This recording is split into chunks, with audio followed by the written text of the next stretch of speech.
ഓം യാം മേധാം ദേവഗണാഃ പിതരശ്ചോപാസതേ തയാമാ അദ്യ മേധയാഗ്നേ മേധാവിനം കുരു സ്വാഹാ.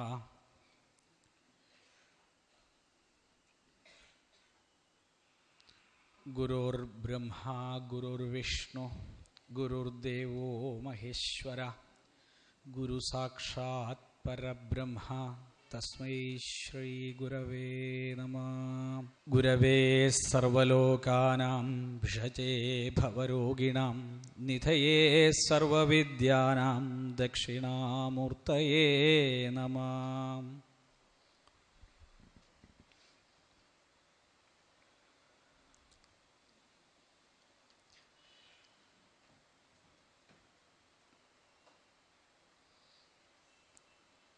ഇന്ന് ഈ പരിപാടിയുടെ അധ്യക്ഷം വഹിക്കുന്ന ശ്രീ വി അൻസു, ഉദ്ഘാടകനായ ശ്രീ പി ടി വിപിൻദാസ്, സ്വാഗതകാരനായ അജിത് കുമാർ, എം വിശ്വനാഥൻ, മറ്റ് അമൃതാത്മാക്കളെ, നിങ്ങൾക്കെല്ലാവർക്കും എൻ്റെ നമസ്കാരം.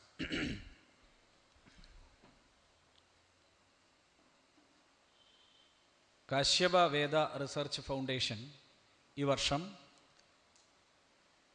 കഴിഞ്ഞ കുറച്ച് വർഷങ്ങളായി കർക്കിടക മാസത്തെ സാധനാമാസമായി ആചരിക്കുന്നത് പോലെ ഈ വർഷവും അത് വളരെ സാധനായുക്തമായി സമ്പൂർണമായ സമർപ്പണത്തോടുകൂടി അത് നടപ്പിലാക്കി കഴിഞ്ഞു. അതിൻ്റെ സമാപന പദ്ധതിയാണ് ഇന്നിവിടെ നടക്കുന്നത്. ഇന്ന് കോഴിക്കോട് ഒരുപാട് പരിപാടികൾ ഉണ്ടായിട്ടും ഇത്രയധികം ആളുകൾ നമ്മുടെ ഈ പരിപാടിയിൽ വന്നു ചേർന്നു എന്നത് നമ്മുടെ ഇടയിൽ ഇന്നും ആധ്യാത്മികതയ്ക്കും തപസ്സിനും വലിയ പ്രാധാന്യമുണ്ട് എന്ന് തെളിയിക്കുന്നതാണ്. കാരണം ഇവിടെ പണമുണ്ടാക്കുന്നതിനെക്കുറിച്ചോ ആരോഗ്യം നേടുന്നതിനെക്കുറിച്ചോ അല്ലെങ്കിൽ മറ്റേതെങ്കിലും തരത്തിലുള്ള ഇൻസ്റ്റൻറ്റ് പ്രോസസ്സിംഗ് പ്രോഗ്രാമുകളെക്കുറിച്ചല്ല പരിപാടി എന്നിരിക്കെ തന്നെ അതിൻ്റെ പരിപാടിയുടെ വിഷയം നമ്മൾ നേരത്തെ പറഞ്ഞിരുന്നു.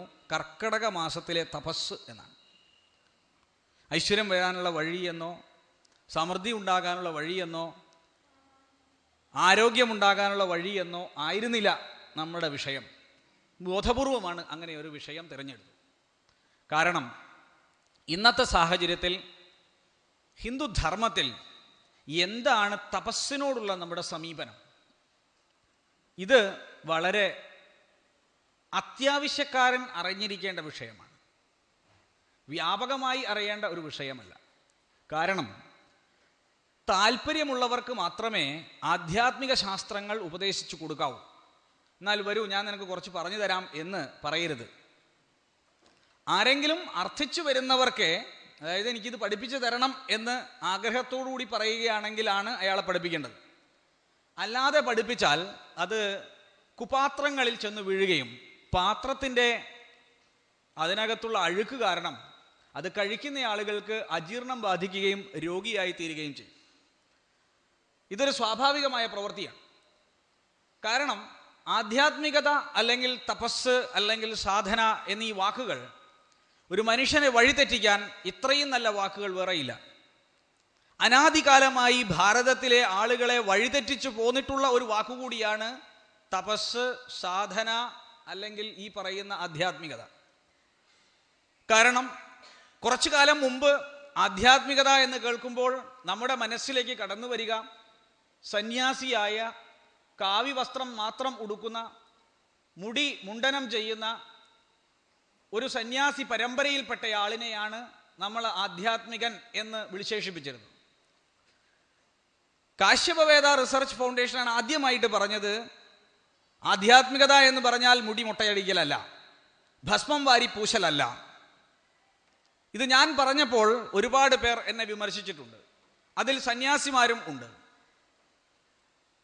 ഞാൻ സന്യാസത്തിന് ഒട്ടും എതിരല്ല എന്നും മറിച്ച് സന്യാസം എന്ന് പറയുന്നത് കാട്ടിക്കൂട്ടേണ്ട ഒന്നല്ല എന്നും വ്യക്തമായി പറയുക മാത്രമാണ് അന്ന് ചെയ്തത്.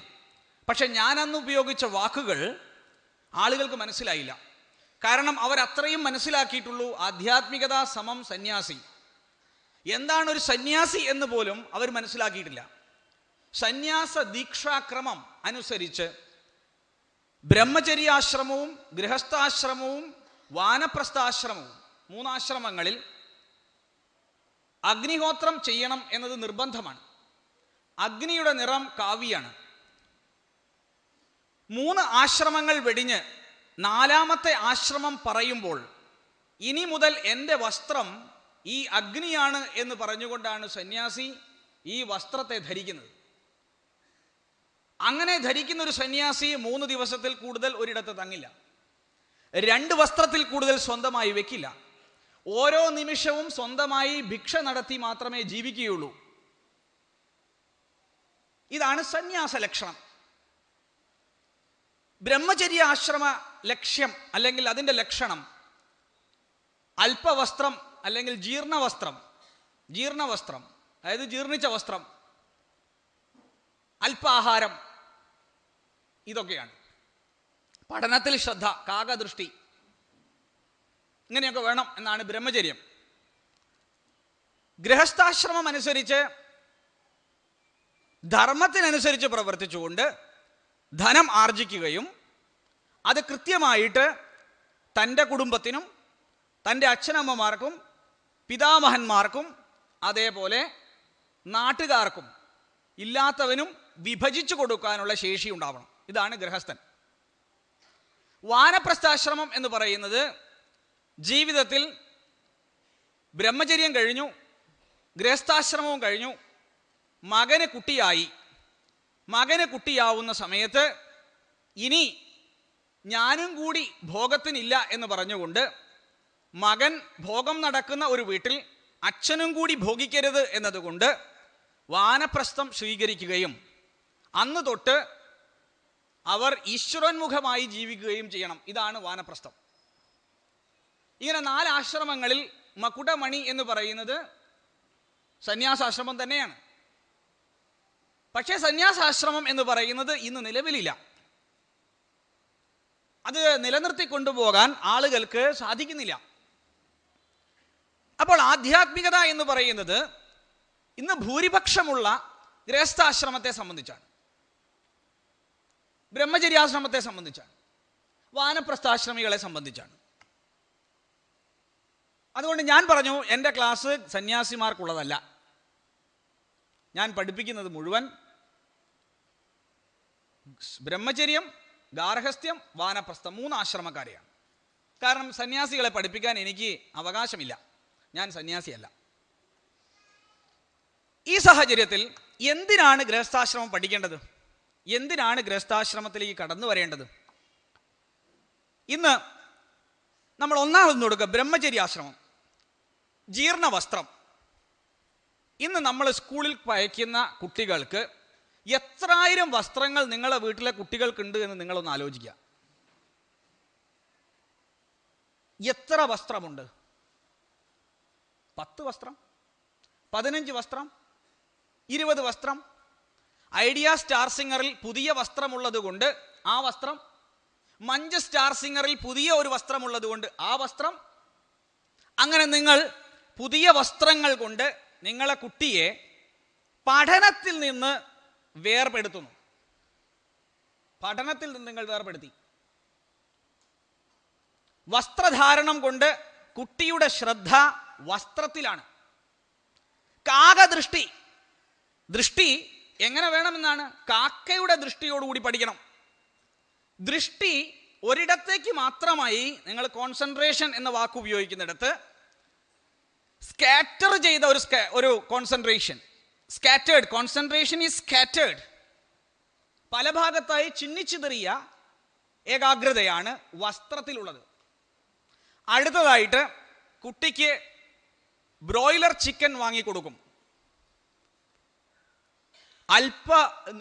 ജീർണവസ്ത്രം, അല്പാഹാരം, അല്പമായി ആഹരിക്കണം എന്നാണ് വിധി. നമ്മൾ ഒരു 3 മാസം കൊണ്ടോ ഉണ്ടാകേണ്ട ഒരു കോഴിയെ 3 മണിക്കൂർ കൊണ്ട് വികസിപ്പിച്ചുണ്ടാക്കുന്ന കോഴി നമ്മൾ ആഹാര പദാർത്ഥത്തിൽ വരികയും ആ ആഹാര പദാർത്ഥം നിങ്ങളുടെ കോശങ്ങളിൽ മറ്റൊരു തരത്തിലുള്ള മാറ്റമുണ്ടാക്കുകയും 7 വയസ്സുള്ള പെൺകുട്ടി 16 വയസ്സിൽ അറിയിക്കേണ്ട പ്രായം 7-ാം വയസ്സിൽ അറിയിക്കുകയും 28-ാമത്തെ വയസ്സിൽ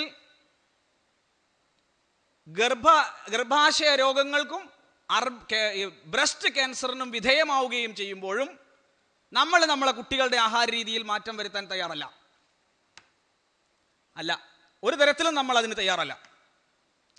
അല്പമായ ഭക്ഷണം വേണം, ജീർണ വസ്ത്രം ധരിക്കണം.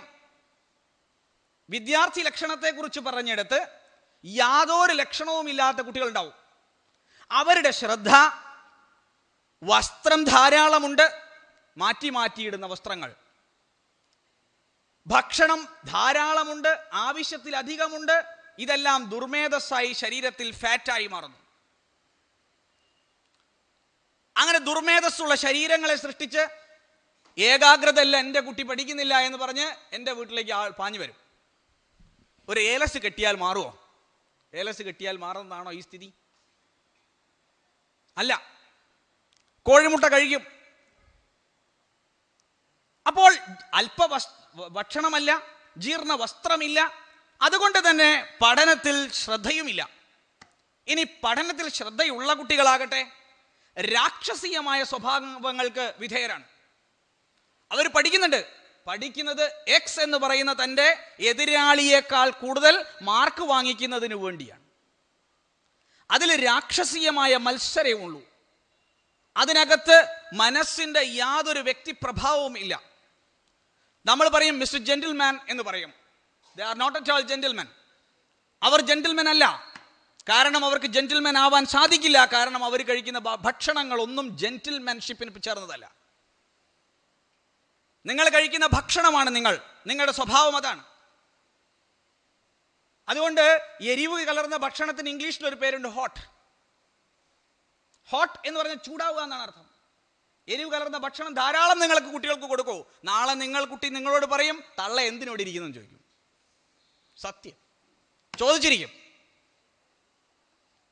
നന്നായി കലർന്ന ഭക്ഷണം കൊടുക്കുക, ഒന്നും പേടിക്കണ്ട. എത്രയും പെട്ടെന്ന് കുട്ടികൾ നമ്മളെ ചീത്ത പറയുകയും അടിക്കുകയും, തള്ളേ തന്ത എന്നൊക്കെ പറഞ്ഞ അടി പിടി ബഹളം ഒന്ന് പറഞ്ഞാൽ കുട്ടിക്ക് ദേഷ്യമാണ്. കുട്ടി ദേഷ്യം പിടിക്കുന്നു. അപ്പൊ പറയും, അടുത്ത വീട്ടിലെ കുട്ടിക്ക് ഭക്ഷണം കൊടുത്തിട്ടും ആ കുട്ടി എന്നോട് വളരെ മാന്യമായി പെരുമാറുന്നുണ്ടല്ലോ. ഉണ്ട്, മാന്യമായി പെരുമാറാൻ ആ കുട്ടിയെ പഠിപ്പിച്ചിട്ടുണ്ട് വീട്ടിന്റെ പുറത്ത്. വീട്ടിനകത്ത് ആ കുട്ടി ഇതിനേക്കാൾ കഷ്ടമാണ്. കാരണം എന്താണ്? ഇവന് കൊടുക്കുന്ന ഭക്ഷണ രീതി അതാണ്. അപ്പൊ നമുക്ക് തനതായ ഒരു ഭക്ഷണ രീതി ഉണ്ടായിരുന്നു, തനതായ ഒരു വിദ്യാഭ്യാസ സംസ്കാരം ഉണ്ടായിരുന്നു, തനതായ ഒരു വിദ്യാഭ്യാസ സംസ്കാരം ഉണ്ടായിരുന്നു, തനതായ ഒരു വസ്ത്രധാരണ രീതി ഉണ്ടായിരുന്നു, തനതായ ഒരു ഭാഷാ സംസ്കാരം ഉണ്ടായിരുന്നു. തനതായ ഭാഷാ സംസ്കാരം, തനതായ കൃഷി, തനതായ സാമ്പത്തിക വ്യവസ്ഥ, തനതായ ഭക്ഷ്യ സംസ്കരണ രീതി, തനതായ ഭക്ഷ്യ സംസ്കാരം, ഇതൊക്കെ നമുക്കുണ്ടായിരുന്നു. ഇന്ന് നമ്മളിതൊന്നും പറഞ്ഞാൽ ആർക്കും ഇഷ്ടപ്പെടുന്നില്ല. നമ്മൾ എന്തുകൊണ്ട് വിദ്യാർത്ഥികളായ കുട്ടികൾ ഇറുകിയ വസ്ത്രം ധരിക്കരുതെന്ന് പറയുന്നുണ്ട്, വ്യക്തമായി പറയുന്നുണ്ട് സ്മൃതിയിൽ. ഇറുകിയ വസ്ത്രങ്ങൾ കൊടുക്കരുത് കുട്ടികൾക്ക്. കാരണം അത് അവരിൽ ലൈംഗികമായ ചോദന ഉണർത്തും. അതുകൊണ്ട് ഇറുകിയ വസ്ത്രങ്ങൾ ധരിപ്പിക്കരുത്. കാരണം പ്രായമെത്താത്ത കുട്ടികളിൽ ലൈംഗിക ചോദന ശക്തമായാൽ പെൺവാണിഭണ്ടാവും, കുട്ടികൾ വഴിതെറ്റി നടക്കും, നാളെ മയക്കുമരുന്ന് കഴിക്കും. ഇത് നമ്മുടെ ആചാര്യന്മാർക്കറിയാം. നമ്മുടെ ആചാര്യന്മാര് വളരെ ലളിതമായി ദീർഘദൃഷ്ടിയോടുകൂടി സംസാരിച്ചു. നമ്മൾ ഇപ്പൊ കാണുന്നത് മാത്രം ശരിയെന്ന് വിശ്വസിക്കുന്നവരാണ്. ഇന്ന് കാണുന്നതേ നമുക്ക് ശരിയുള്ളൂ. നാളെ എന്താവും എന്നതിനെക്കുറിച്ച് ഒരു ചിന്തയും നമുക്കില്ല. നമ്മുടെ ജീവിത രീതിയിൽ നിന്ന് ആചരണങ്ങളില്ലേ, സന്ധ്യാവദനം, അഗ്നിഹോത്രം, അച്ഛനമ്മേനെ നോക്കല്, ബലിവൈശ്വദേവം, അതിഥി യജ്ഞം, അതൊക്കെ നടക്കുന്നതിനെ കുറിച്ചോ നടക്കാത്തതിനെ കുറിച്ചോ നമുക്ക് ചിന്തിക്കാം. അത് അവിടെ ഇരിക്കട്ടെ. കാരണം അതൊക്കെ ചിന്തിക്കേണ്ട ഒരു ജനസമൂഹമാണോ ഇത് എന്നതാണ് വിഷയം. അങ്ങനെ ഒരു ജനസമൂഹമല്ല നമ്മുടേത്. നമ്മുടെ ജനസമൂഹത്തിൽ നിന്ന് നമ്മുടെ കാഴ്ചപ്പാടുകളിൽ ആകെ അങ്ങ് മാറി മറിഞ്ഞിരിക്കുന്നു.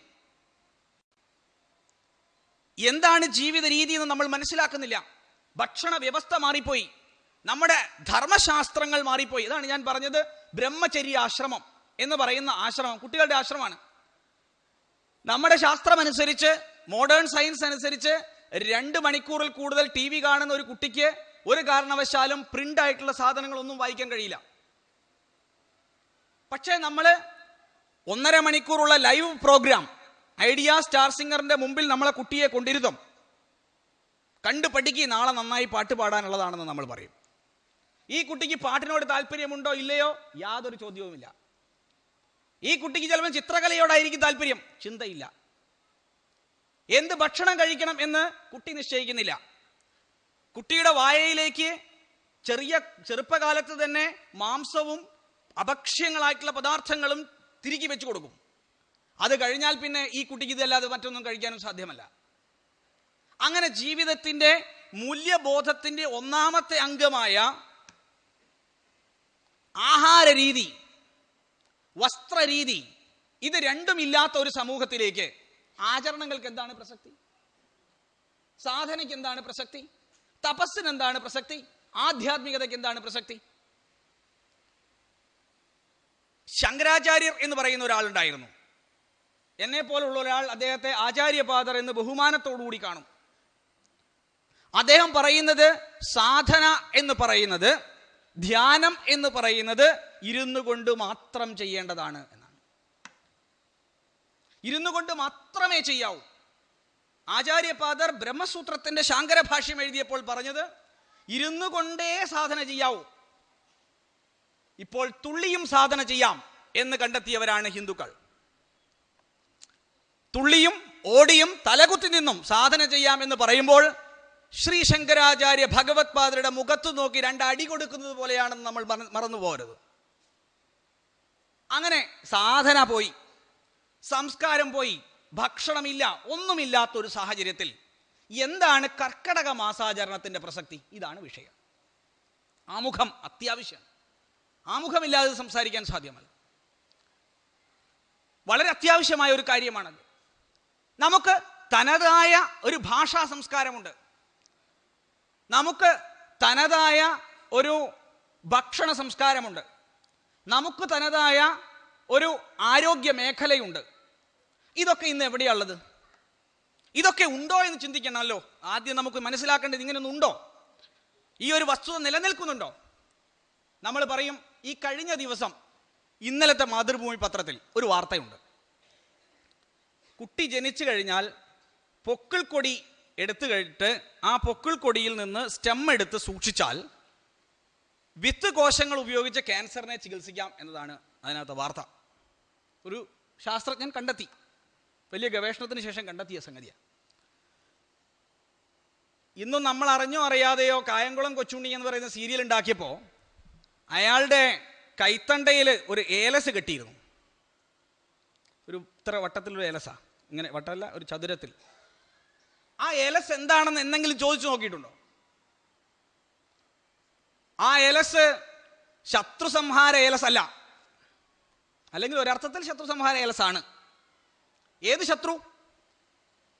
ജനിക്കുന്ന സമയത്ത് പൊക്കിൾ കൊടി മുറിച്ചാൽ ആ പൊക്കിൾ കൊടിയുടെ ഒരു കഷ്ണം ഒരു ഏലസിലാക്കി കെട്ടിവെക്കും. ആയുർവേദത്തിൽ പിന്നെ ചികിത്സിക്കാനാണ്. ഇതിപ്പോ അമേരിക്കയിലുള്ള ശാസ്ത്രജ്ഞന്മാർക്ക് കണ്ടുപിടിക്കേണ്ടി വന്നു, ഇവിടെയുള്ള സായിപ്പന്മാർക്ക് മനസ്സിലാകാൻ. കേരളത്തിലെ സായിപ്പന്മാർക്ക് ഇത് മനസ്സിലാവണമെങ്കിൽ അവിടുന്ന് വരണം. ഇവിടെ നീ അതൊന്നും പറഞ്ഞാൽ ആർക്കും ഒരു മൈൻഡേ ഇല്ല ഈ വിഷയത്തെക്കുറിച്ച്. എന്തുകൊണ്ടാണ് ഈ തരത്തിലുള്ള ഒരു വീഴ്ച നമുക്ക് സംഭവിക്കുന്നത്? എന്തുകൊണ്ടാണ്? TV കാണരുത് എന്ന് ഞാൻ ഒരിക്കലും പറഞ്ഞിട്ടില്ല. ഇന്ന് വരെ TV കാണണം എന്ന അഭിപ്രായക്കാരനും കൂടിയാണ് ഞാൻ. പക്ഷേ എന്തായിരുന്നു നമ്മുടെ തൊട്ട് മുമ്പുള്ള 2 തലമുറ മുമ്പ് എന്തായിരുന്നു നമ്മളെ വീടുകൾ എന്നൊന്ന് പഠിക്കാം.